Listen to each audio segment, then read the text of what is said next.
So my name is Adesuwa. I'm the principal consultant of Olori Inc., and it is a management company that basically offers leadership coaching and training to people who are new to management of some type of supervisory role. And so in my career, I've spent a lot of time in working in the newcomer sector, so working with all folks under the newcomer umbrella, from immigrants, international students, refugee claimants, all of that. And so currently I also work in education and have been doing so for a couple of years. So I do have that firsthand experience working with youth, working with young people, helping them navigate, not just being in a new education system, but also being in a new country and finding their ways to become successful in this new space that they're in. So really looking forward to having this conversation. Before we go ahead, based on just sitting here and listening so far, I understand that there is folks here who are working with young people in various capacities. So whether that's for faith-based organizations, so churches, so they're youth leaders here, but also those working in nonprofits, charity organizations, or in schools. So looking forward to engaging with you, and I invite everyone to be willing to share your experience, your expertise, your talents with me as well today. So before we go ahead, essentially our topic is pretty much exploring the needs of immigrant youth in Canada.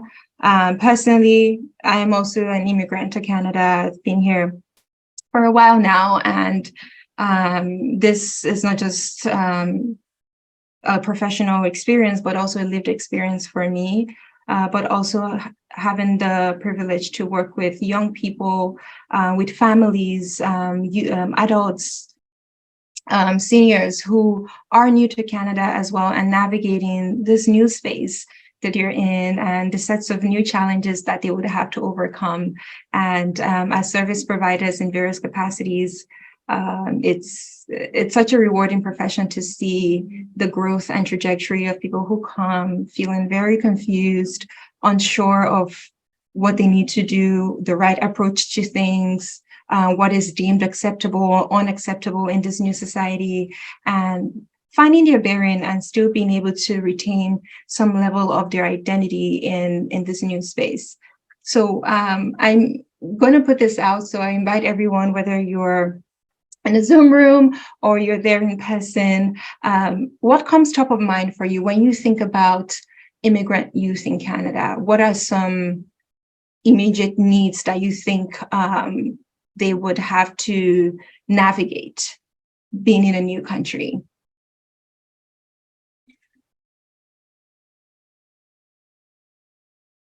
Any thoughts?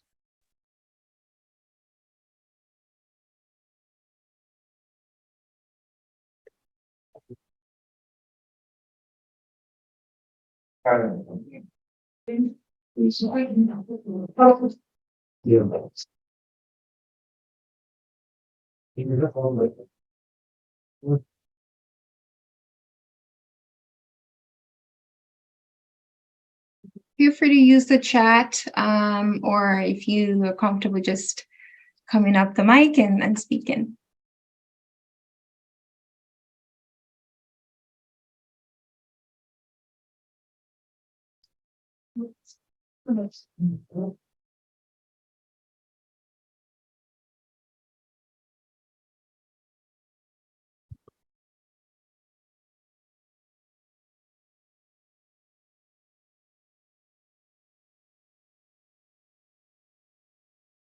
Just, it could be from your professional experience or your lived experience. What is something that you think are or is a need of a newcomer youth to Canada?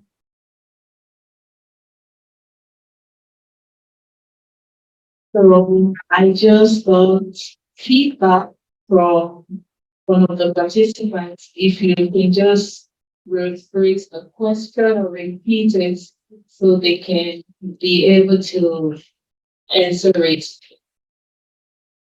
So my question is, what are the needs, in your opinion, in your experience, what are the needs of newcomer immigrant youth to Canada?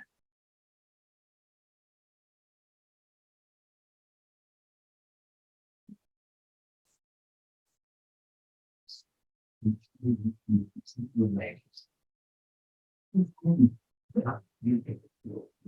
lot of my friends were in that one.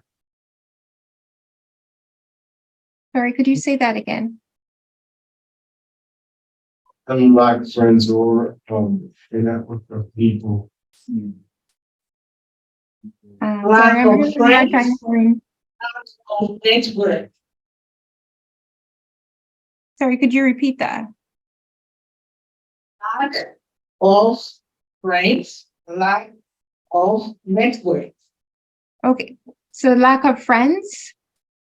Okay, so that's social connection. And the second point you mentioned? Network. Network. Okay.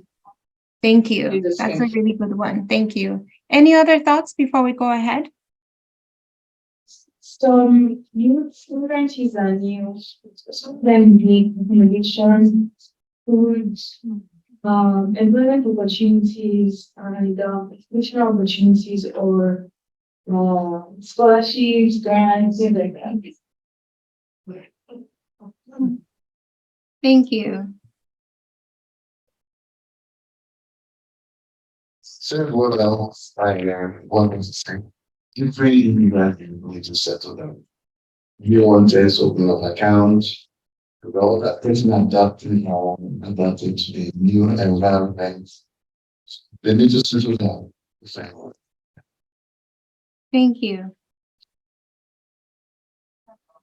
All right. Well, this is really Navigating your career.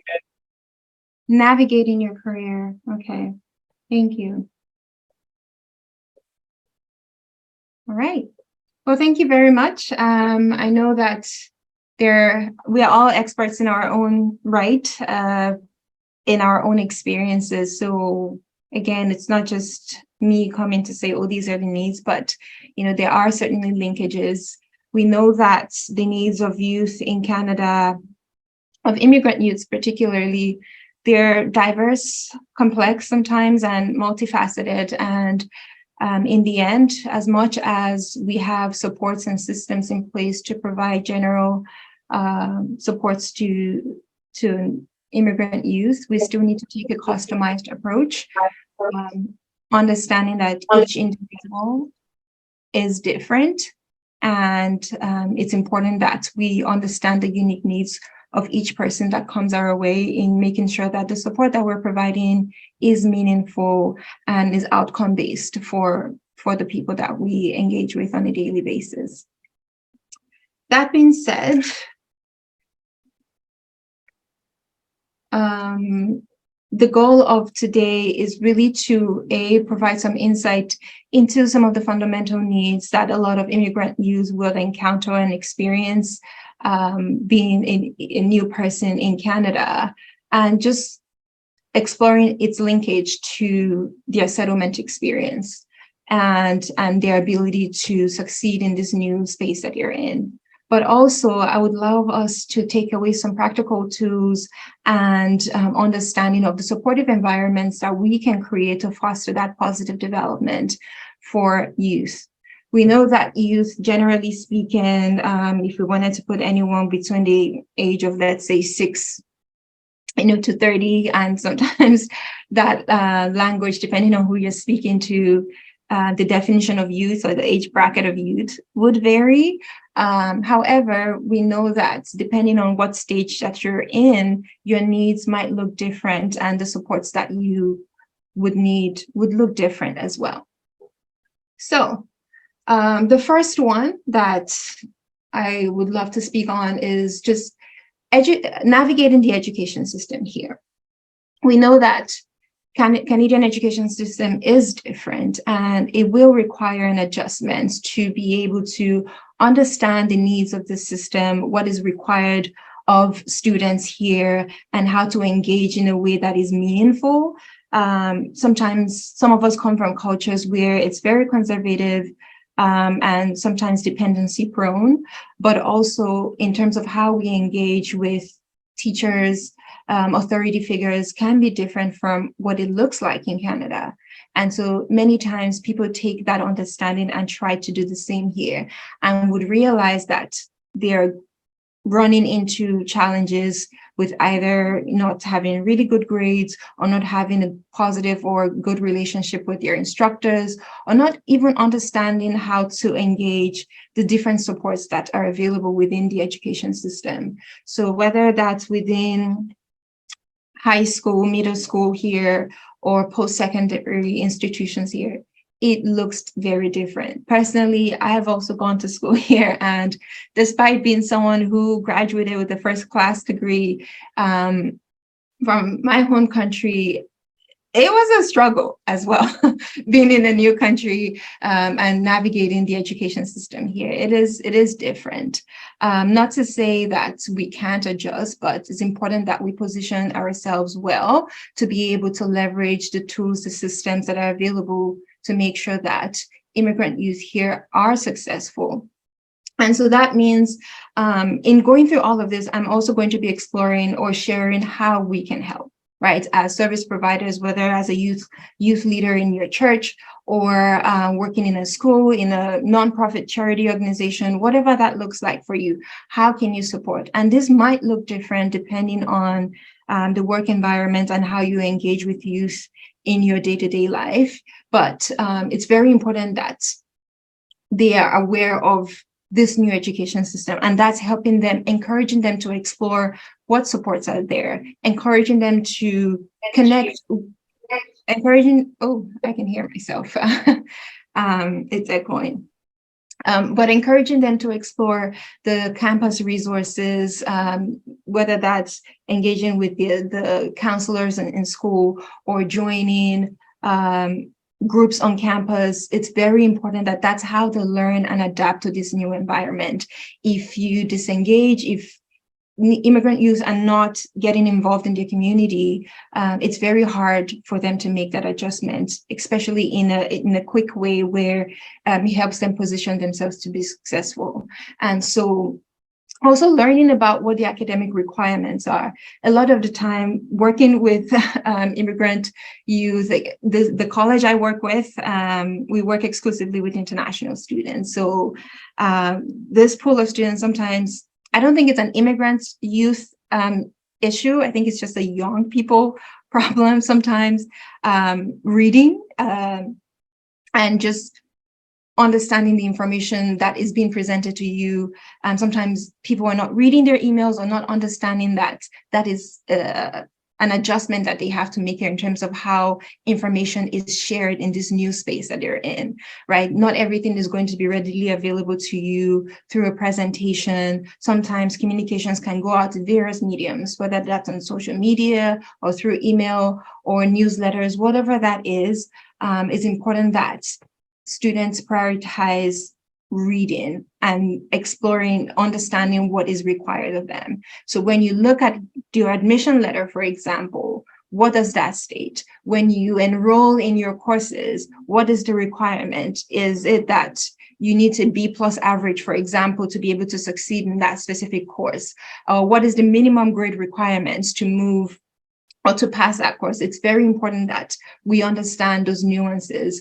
And so as service providers, it doesn't mean you would always have the answer to whatever challenges they encounter in navigating this new education system, but is helping them, direct them to where they can get that information. So if you're a youth leader, for example, in a church, and the youth is coming to you saying that they're struggling academically and they're not having really good grades, it's not always that they're not studying hard enough or they're not attending classes. It could be other factors, right? Maybe it's in their writing and how the expectation for how your essays should look like, right? And so it's helping them explore, okay, what are the services on campus?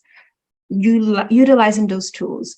One of the cultural shifts, even for me when I came here, was the dynamics between student and teacher relationships where teachers want you to come talk to them. Teachers want to have a relationship with their students, right? And so if you're that person that just comes into class, clock in, clock out, there is no engagement, your instructor or teacher doesn't know what your face looks like depending on the size of the classroom, it's very hard for them to also sometimes make exceptions or accommodations for you because they don't know you, right? Beyond just being a name on the sheet of list of students enrolled in that class or in that course, right? So it's very important that you engage so that in events that when students do encounter challenges, they can approach their instructor, they can approach their teachers and say, this is how I'm struggling and this is how I need help, right? And so it's very important that they have an understanding of the academic requirements and success strategies. If they're struggling on campus, perhaps maybe there are peer tutoring programs that they can leverage on campus or academic learning centers. But again, it's not always that you as service providers will be the one to do that work for them. It's also helping point them in the direction of where they can get the support that is most meaningful for them at that time.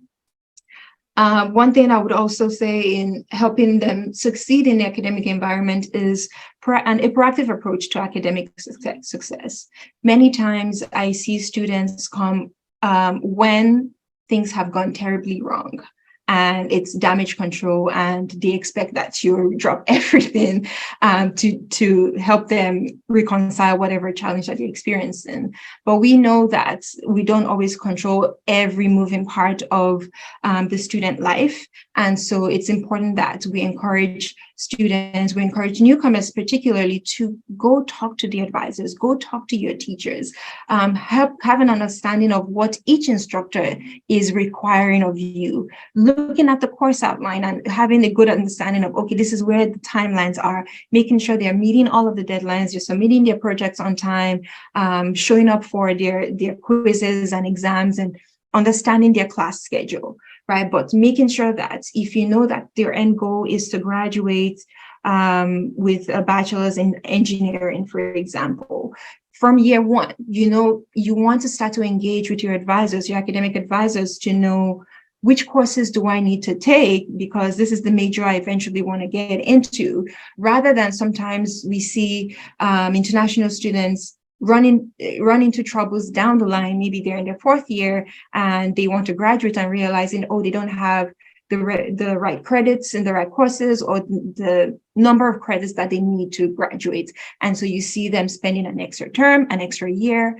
And we know for immigrants, depending if you're coming in as an international student, you're paying triple, quadruple the price than a domestic student, right? So for immigrant youth, many times there is not that opportunity to be too carefree about your education because it has a heavy price tag on it, right? So we want to make sure that we're very smart from the beginning in choosing the right courses, but that also means guidance, right? And so it's really talking to the people who can give them the right information. Sometimes students would also rely on, oh, I heard this from another students. As much as it's great to talk to your classmates and your course mates, sometimes they are not the best source or the most accurate source. So go to the right source, right? Go to your advisors, go to your instructor, and making sure that they have the proper information from the right source to make the right decision concerning their academics.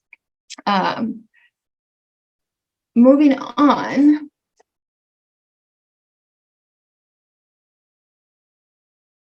The screen is not moving or unresponsive here. Okay. So the next one here is social integration. Now, someone already mentioned that making friends, it's a big deal. It's part of adjusting to a new country. A lot of the times, independence is something that immigrant youth would have to learn very early, depending on what age you come to Canada or you leave and come to a new country, right? And so you're leaving the sense of familiarity, community of support, family, friends, all that you've known for majority of your life, and coming into a new space, a foreign land, and trying to navigate the space. And who better than people who are going through the same stage or phase as you to be that support for each other. And so making friends, getting connected to peers it's an important part of not just being successful here, but also the mental well-being in the new country. We know that a lot of people, particularly immigrants, newcomers to Canada, would experience seasons of feelings of isolation, sometimes as far as depression or just anxiety with navigating this new space. And it comes from not having a very big network of people that you can rely on or you can go to for support, or just the company and knowing that, okay, I'm done classes, what do I do the rest of my time, right? Do I have that friend that I can go hang out with, or we can go explore the city with, right? So social integration is a huge part of the settlement experience. That's how they build a sense of attachment to this new space that you're in. That's how they form that bond and sense of belonging in this new space and finding their own community. We know that the immigrant population were very diverse. And by diverse, I mean we're coming from various backgrounds, ethnicities, countries of origin. And so when you come here, for the most part, we're looking for the people that we can relate to the most initially, right? In finding your community first, before even exploring to learning about other people's cultures and making friends with people outside of the community, right? And so this could look like in your church setting, if they are going to church, or if you know anyone who's new, maybe understanding what is their faith, if they have one, right? Understanding what, if they have a faith community, linking them up to those faith communities. If they have interests, maybe they love art, so maybe joining an art club in your school and using that as an opportunity to meet people with similar interests as you. And there is that rapport that you can establish from having those mutual interests, right? So it's very important that we create opportunities for social interaction. One thing that my team does for the beginning of every term, we call it our month of welcome. And in that time, we organize what we call events and activities. And we want students, for new students who come, to leave with a friend, meet one person to the event and, know that, okay, you exchange contact with this one person and you're leaving this event knowing that you can follow up with this person and build a relationship with that person. We're in a very digital world now. We know that more than anything, what we've learned from the pandemic is that we need to find alternative ways, even outside of in-person gatherings, to still engage and build community, right? So if there's maybe group chats, or for example, if you know anyone who's new, encouraging them to join various networks, whether there is a WhatsApp group of just, maybe if you have a community of, say, Angolans, for example, and there is an Angolan youth WhatsApp group, for example, encouraging them to join those spaces, introduce themselves, but start to make friendships, right? Peer mentorship programs are also very important. A lot of community organizations offer that. And so if you're aware of newcomers who are here and just helping them get settled in the spaces, encouraging them to join these peer mentorship programs where they're paired with people who have come ahead of them, who have an understanding, have a lived experience of what they are just beginning to embark on or experience, and can be that positive role model in making sure they don't also run into the risk of falling into bad habits, bad coping habits with the feelings of isolation that they're experiencing. In my experience, I've seen a lot of youth, new immigrant youth, who they're susceptible to gang recruitment because they are trying to find that sense of belonging, and so, or coping mechanisms like substance abuse, because they are feeling that feelings of isolation. So again, peer mentorship programs are a good way to make sure that they are surrounding themselves with positive influences that can help direct the trajectory of their life in this new space. But also encouraging them to engage in the community through volunteering. The previous speaker already talked about how volunteering is a very powerful way to make new friends and get to know more people, expand your network. Many times volunteering leads to employment opportunities, right? It leads to identifying or getting connected to career mentors or academic mentors, depending on what your interest is. So again, encouraging people to explore. Many times, I've had to do information sessions, just talking to young people, immigrant youth, about the values of volunteering, because many times, depending on the country that they're coming from, they have a very different impression or understanding, or the value that they attach to contributing that free time, that time you're not getting paid for. Like, is there value in it to them? We know that here volunteering is a valuable way to get tangible real life work experience that we can use to build our resumes, that makes us more competitive in the labor market and can land us that job that we're looking for. And so again, there's multiple benefits to volunteering, helping with self-image, self-identity, but also helping to grow their network, expand their network, and meeting those career opportunities. Volunteering can really help open doors just in terms of helping them navigate what career they want to come in, get into, right? If they're undecided, and especially for young people, they're impressionable, they're undecided. Should I be doing this? Should I be doing that? My friend is doing this, maybe I should do that. And so volunteering can be a valuable way to help give them experience of, okay, if maybe I want to be a doctor, working with kids, for example, perhaps working in a youth program, supporting other youth, right? Or working with children is a good way to start to gain that experience to see, is this a career that I would really love based on what this feels like now, volunteering, right? And that can help them make a decision on the career trajectory they decide to go into. Moving on, career and career guidance. Again, someone already mentioned that it's very important that newcomers, youth, get that support in navigating the labor market here. It's very different. We know that getting a job is very important. Many times, immigrant youth also want to be able to be self-sufficient.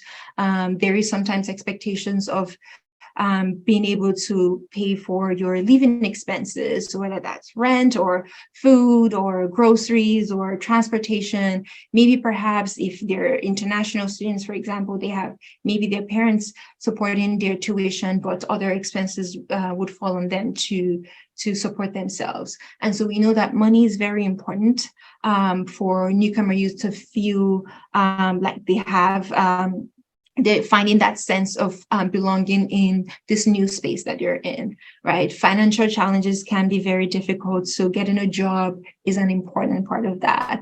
Getting a job, I say, as just navigating, being able to meet your immediate expenses, but also finding a career that is meaningful in terms of where they want to spend the rest of their professional adult life in doing, right? So getting them connected to job readiness training programs.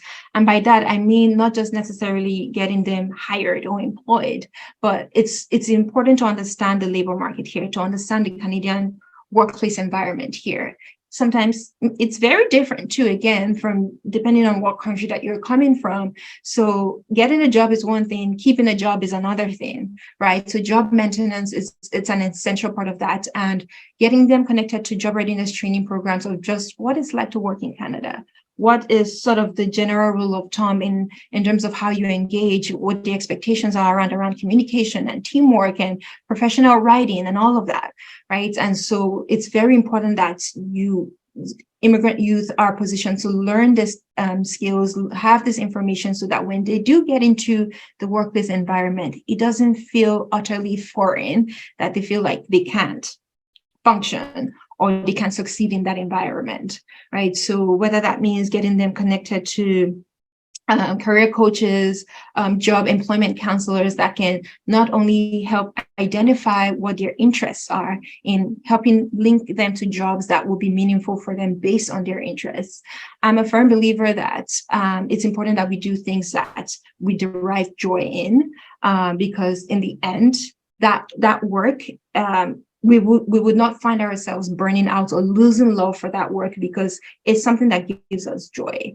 It helps us also filter out the things that we absolutely don't want to spend our time doing professionally and the things that we want to do, we want to invest our time in, right? And so when your manager asks you, oh, I need help doing X, Y, and Z, it doesn't feel like, oh, why should I be the one to do it? Or I don't have experience doing that, or I have no interest in doing that, right? But if we're positioning ourselves right from the gate of the things that bring us joy, then we will thrive in that environment. We will be eager to go into that environment and want to work, right? If you feel like it's just a clock in, clock out, and there are times where you might need to do those jobs just to get by. Not to say we always have to find jobs in areas that we want to stay in. Sometimes some jobs are just transit, right? We're using that to get by as a means to an end because we're working towards a larger goal, right? And that's understandable, but understanding the intent behind what we're doing is also as important, right? So we know that we also want to create career networking and mentorship opportunities. Personally, I find a lot of value in if there's someone in your community that you love what they do, you love how they do it, you're curious about how they got into that profession and the things that they had to do to excel in that profession, is how can they mentor you? And many times it's not always reaching out to them and saying, oh, I want you to be my mentor. It's just sometimes it's through observance, right? It's saying how they do things, how they speak, how they talk. I think about my career as well and some of the mentors that I've had. And there is one particularly I can never forget her, is just how firm she is in her communication, but also fair, right? She could be very direct in telling you this is what needs to be done, yada, yada, yada, but she's also compassionate and listens and is patient with people and empathizes when she sees that people are struggling. And so for me, that is something that is very important to me, that in any environment that I'm in, leadership, mentorship are very important values that I try to emulate, but also project and pour into any environment. And all of the teams that I've led is something that I want to do is, be direct, be firm, but also be flexible when that time requires it. Right. So if there are opportunities, if there are job fairs around and people are unsure, newcomer youth are unsure of what to do, encourage them to attend those events. Again, the more you go out and talk to people, again, you're broadening your network. So in the end, there is benefit. It's a win-win situation for you. Even if you go to one event and you see that, okay, nothing much came out of it, but you probably learn something that day. You probably met someone that perhaps you're now in touch with. So it's always a win-win situation to find mentorship opportunities, but also career networking opportunities. It could be joining associations, right? Again, your network is your net worth. Right. So encouraging them to go out and talk to people. The jobs that I've gotten were based on people that I knew. And it's not to say that, oh, we're bringing that idea of people who are incapable, incompetent and handing them roles because I know who knows who. It's more of you as an individual. What quality of individual are you? That if you do reach out to someone and say, I am currently in the job market looking for a job, would they feel confident in attaching their name to you that they would refer you to someone? If you have someone who has not demonstrated trustworthiness or integrity or your ability to honor the commitments that you say you want to do, then the likelihood of them referring you or recommending you for a job is slim, right? Because they don't have that confidence in your ability to do the job, right? And again, people don't want someone's negative influence to also rub off on them, right? So if I know someone is not a very strong candidate, even though I know them maybe through networks, just community networks, I would ask them, I'm like, do you really want me to be a reference for you? I've worked with volunteers who probably were very tardy, constantly late, not doing what they're supposed to do, not following instructions, probably, just rude and disrespectful. And then, they just barely get by. And perhaps at the end of their volunteer journey, they're like, oh, would you be a reference for me? I could, but do you really want me to be a reference? Because I'm not going to lie to your future employer or your potential employer, right? I am going to state my honest experience working with you in that capacity. So again, your integrity and the image that you're trying to create. And when you say you want help from people, it's also yourself. How are you modeling that behavior so that people have the confidence to be able to recommend or refer you or advocate for you?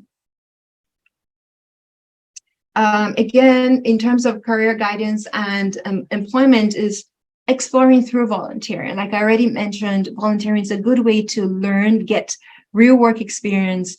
A lot of immigrants that I talk to, it's very common where they say, oh, they've been applying to jobs and they keep getting, well, we need someone with Canadian work experience. Volunteering is a great, perfect way to get Canadian work experience.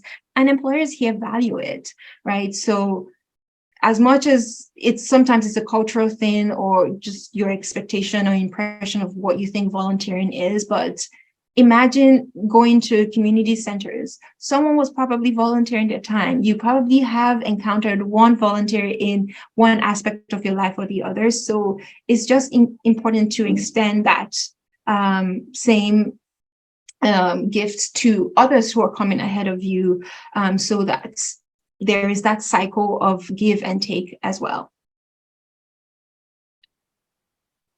Moving on to financial empowerment and literacy. Like I mentioned, money is important.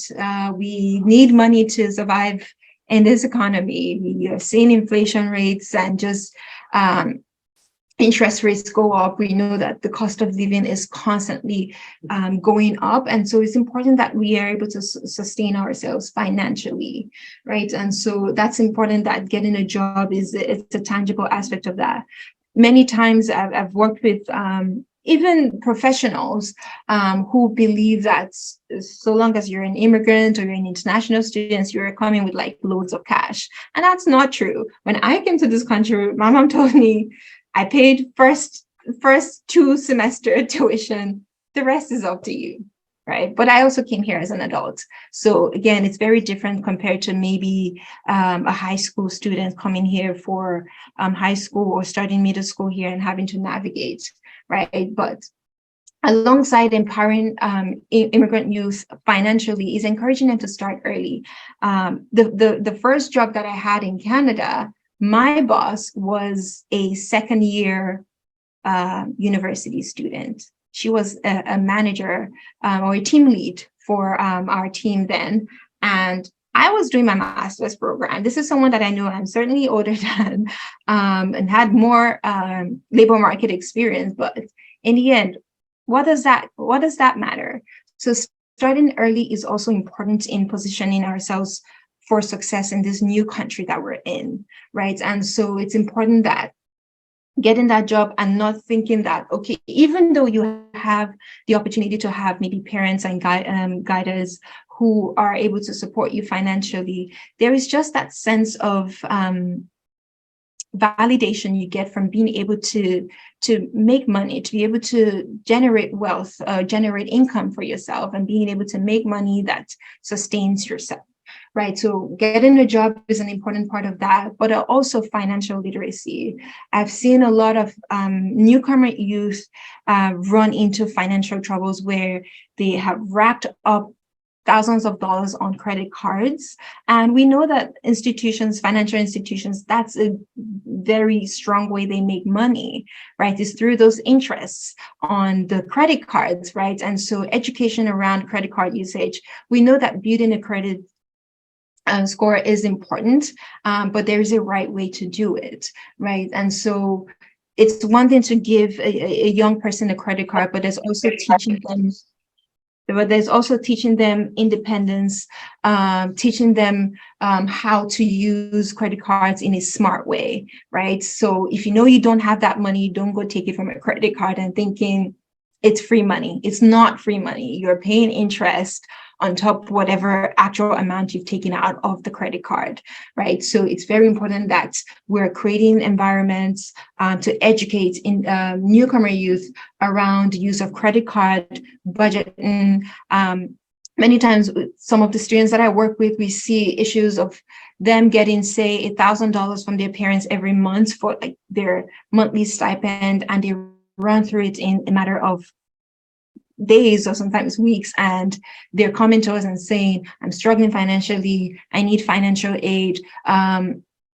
Is there some type of food bank or something just to be able to get groceries or get a bus pass to get around town? And it's helping them understand, how much are you getting and how much are you spending?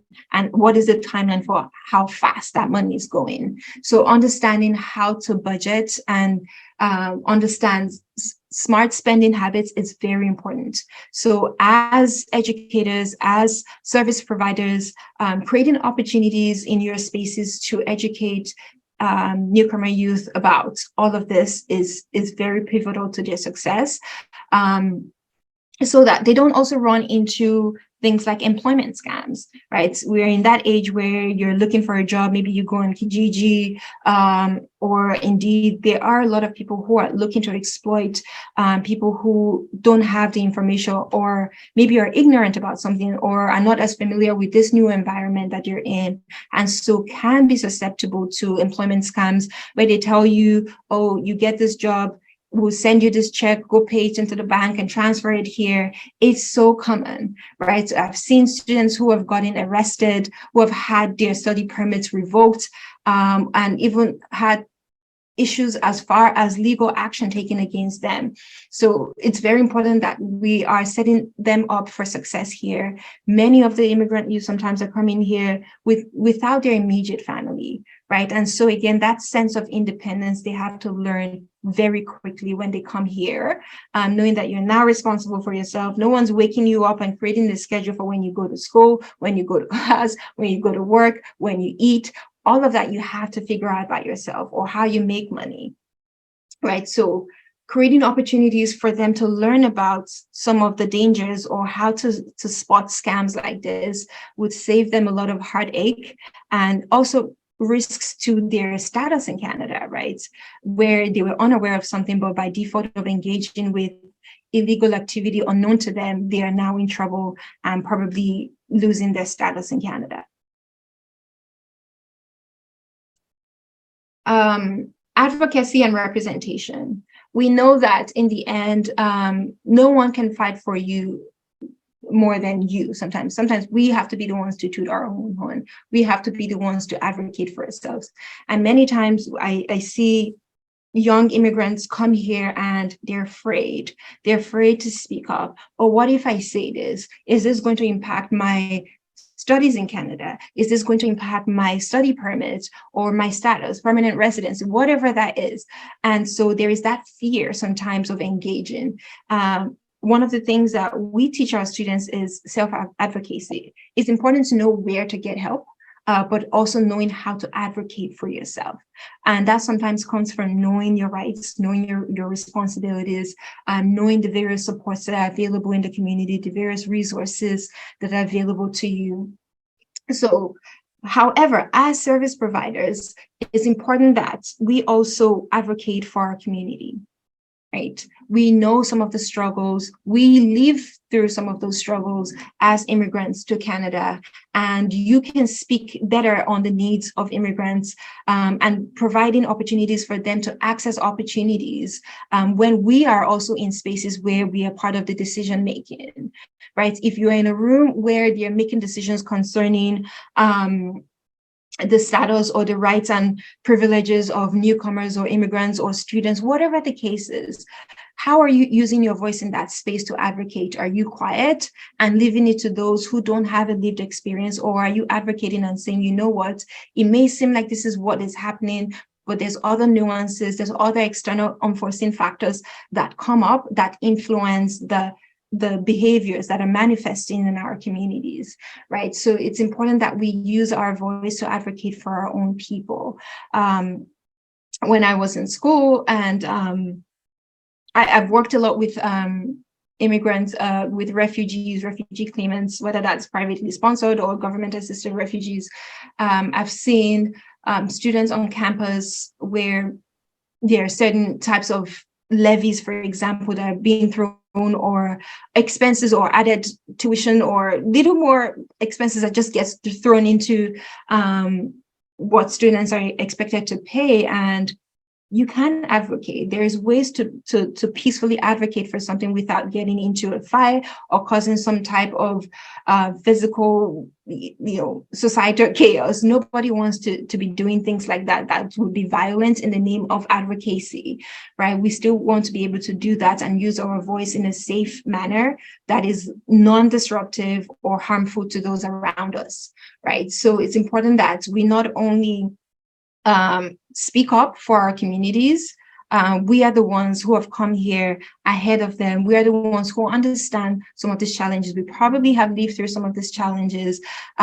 We are the ones who have now expanded our networks, building allyship with those who are here, those Canadians, those who are in the hem of affairs. And how can you influence decisions in the spaces that you're in, regardless of how small or how large the rooms that you sit in, right? But also encourage them to advocate for themselves. I've seen many students who maybe they had some issue with an instructor and they get a fail grade and they don't realize that they can dispute that grade, right? And so encouraging them to come and to speak for themselves and explain how they think that situation is unfair. It's very important, right? We're not living in societies where you speak and the next day something crazy happens to you, right? There are safe, healthy ways to express yourself, advocate yourself without being disrespectful or rude or causing harm to somebody else in the name of advocating for yourself. So let's do the advocating for our communities, but also empower our youth to advocate for themselves. And sorry, here my screen is acting funny. In terms of identity validation, a lot of youth come here and they experience identity crisis. You're in a space where you're the newcomer, you're the newbie in that space, and you want to fit in. And so there is that sometimes masquerading or changing your identity to be able to fit in and feel accepted in that new space that you're in. But I encourage a lot of the youth that I work with to show their identity, that thing that makes them different. It's good to find common values or things that you share in common, mutual interests with other people, but it's also important to have those distinguishing factors and celebrate those distinguishing factors about our identity that is so diverse and complex in many ways. And so when I see students who maybe they come from countries where they don't even have English as their first language, and they probably speak 2, 3, 4 languages, and they come here, even though they have that language limitation, they're so afraid to say that, oh, I speak this other language, or they're so afraid to speak because they feel like, oh, you need to speak English and your English needs to be perfect. But there's beauty in that. And even in terms of employment, we know that being multilingual or bilingual is a very powerful skill to have, depending on the career that you're in, but it can come in really handy in terms of a professional capacity. So I encourage them, in your resume, write it there. Speaks or fluent in X, Y, and Z languages. It's a thing of pride, right? If you are someone who comes from a culture where you have to wear a hijab, proudly wear that, right? I admire it so much, and I encourage them to show that aspects of themselves, because again, that's how people identify with you. That's how people sometimes resonate with you. For those who are coming ahead of us, is they see that we are modeling the behavior that we expect of them, they are more inclined to open themselves up to, because they see you, they observe you. A lot of young people, they're sponges, right? They're absorbing their environment and they're looking and saying, oh, what is this person doing? Maybe I can do the same thing, right? So we ourselves, we have that duty and responsibility to live in our authentic selves. I know it's not always easy, right? It's easier said than done, especially when you're in a society where you feel like your culture, your values are not the dominant of values in that new space. But we know that Canada is such a beautiful cultural, diverse landscape, right? And so it's important that those values are things that we want to showcase and brag about our identities, right? And so in your respective spaces, how are you creating opportunities for not just people to feel like they can share themselves, but for people to learn, for opportunities for that cross-sharing and learning and understanding, developing the sense of mutual respect for other people's cultures, knowing that, okay, you have certain values that I personally don't identify with, but I respect it, right? But if we don't create spaces where people from diverse cultures can come together and mingle and interact with each other, the likelihood of immigrant youth expanding their network beyond their cultural identity is very slim, right? So whether that looks like creating I don't know, cultural fashion parades and stuff, or potlucks where people can share the foods from their home countries and the significance that means. But creating those spaces for people to share their unique identities and heritage is very important. And we know sometimes food and social events are a beautiful way for people to come together to share their identities. And if you know there's people from diverse cultures in your school or in your church, encouraging them to wear their cultural attire and showcasing those aspects of the identity that maybe in the conventional settings may not seem ideal to come presenting themselves like that, right? That's how they develop that sense of identity and community in this new space that they're in.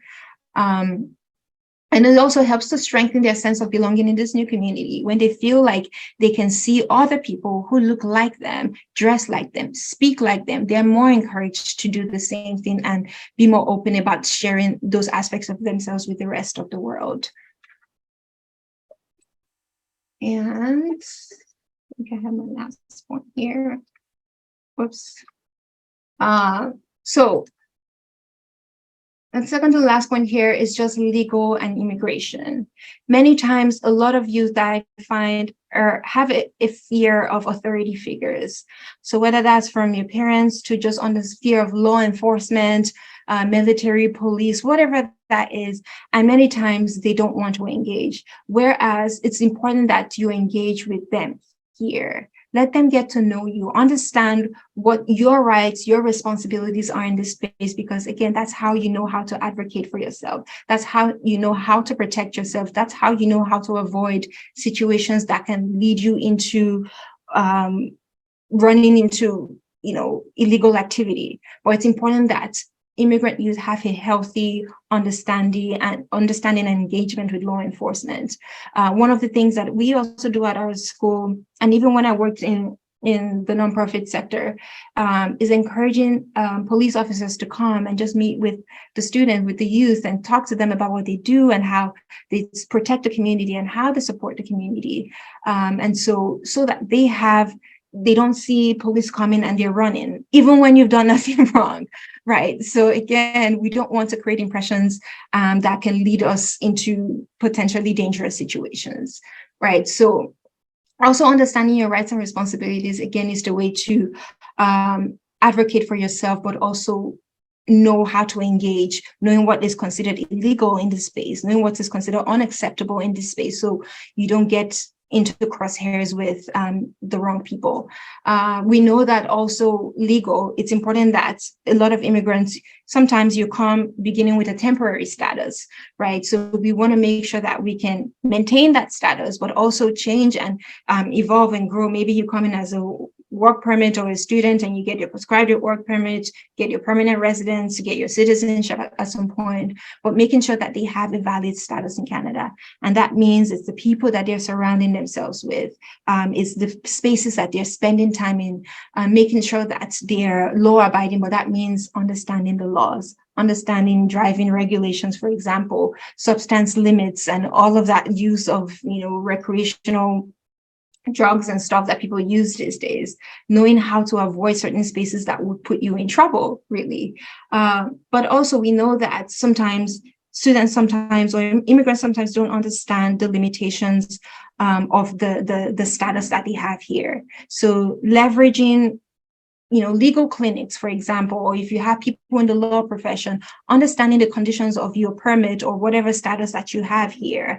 I have students who probably, they come in as international students, and on their card, it says that they're not eligible to work. But many times they get into work, and in the moment, maybe you're getting money and all of that, but when it comes to time to apply for permanent residence, and they're seeing that all of this, or maybe pre-pandemic, there was 20 hours that you can't work beyond in school. And if you work exceeding those hours, you would experience the challenges down the line when you're applying for your permanent residence.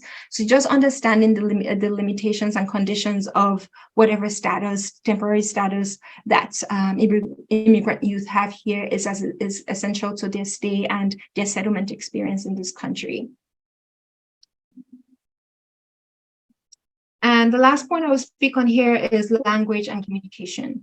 We know that language can be a barrier to this settlement experience here. Some students or some youth are coming here with zero lick of English, and we are in a country where English and French is the formal language here. And so many times you see youth, it impacts their confidence so much, impacts their ability to engage and participate in the classroom, outside of the classroom, whether that's recreational activities, because they feel like, oh, they'll probably be laughed at because they're not pronouncing the words correctly or in the acceptable way here. But there's so many language programs we can encourage them to utilize.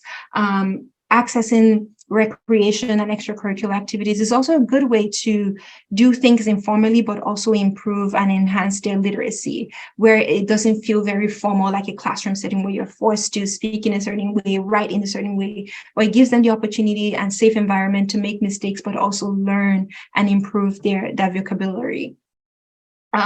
Encouraging conversational dialogue, either in English or French, but again, English language clubs. Maybe they watch a movie and they have a conversation of what they understood, but using the language.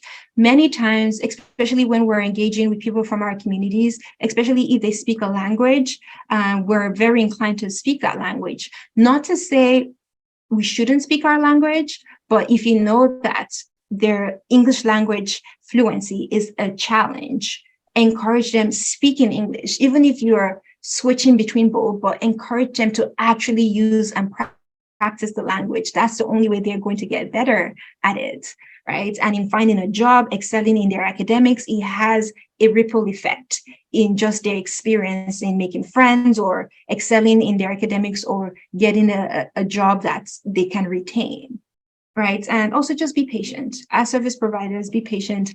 The youth, the newcomers I've worked with who don't speak English, they would tell me, Adesuwa, I have to, when you tell me something, I have to interpret it in my language first and understand it in my language first, and then figure out how to say it in English and translate that. So sometimes when you're talking, don't expect that they're responding right away, and just be patient to allow them process and respond at their own time.